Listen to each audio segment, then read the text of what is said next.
Well, firstly, I must tell you that all that high voltage campaigns have come to an end as we speak here in the state of Karnataka. The state is going to polls on 10th of May. All this while we have seen especially the two big national parties, the BJP and the Congress especially, taking swipes at each other, attacking each other, but that not really much of people's issues that had come out. So today we have, the first time voters. They're going to vote for the first time.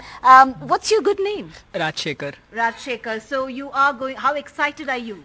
Actually too much excited to see how the polls are and how the interiors are and how to actually go and vote for a person whom I actually trust in.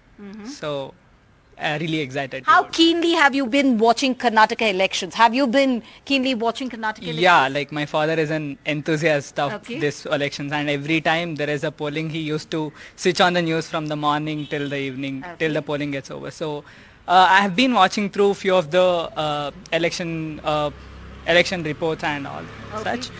Yeah, I think I have pretty good knowledge about. Great. So if you're really talking about you have a lot of good knowledge about Karnataka elections, if you have noticed this time around, we have not seen political parties actually come out and talk about people's issues. Now, Exactly. you as a youngster who's going to vote for the first time, what is that one demand that you want from the new government? Yeah, I think one thing would be like, as I studied in a government school where the quality of hygiene and the quality of infrastructure was not there. Right. I think if the person whom I'll elect for and or vote for, if he can help solving these quality issues and the hygiene issues at the government school, and that will be one of the demand that I would So be. upgrading government schools, that's a very good point, because that's something which the government has been trying to push, trying to match up to the standards of the private schools as well. What's your good name? Mansa. Mansa, how excited are you to vote for the first time? I'm really excited to vote for the first time, and I have been observing all this election from the past 5 years. Right. So now I have a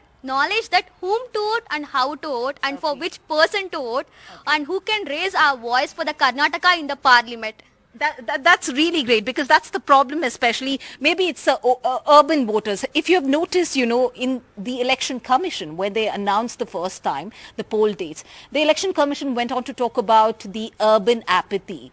He went on to talk about how, especially in Bengaluru, you don't really have much of the urban population voting. So, maybe like youngsters like you, I believe that you are also doing a lot of awareness, asking people to vote. How are you doing that? So we are running a campaign from RIP Benefit as a Vote for Future. It's called a Citizen War Room. So we give a basic information with regard to like where they have to go and where they have to go and vote in their constituency, and who are the members who are standing in their constituency, and the basic details about what is MLA and what is the roles of MLA and the MP. See, all this basic detail for sure will give a basic idea for the person who is voting for the first time, and surely he or she will make a right choice. Can you list out three key areas that the government should focus on? First is education and the unemployment thing, and the second one is women's safety. What about you? What are the three key areas?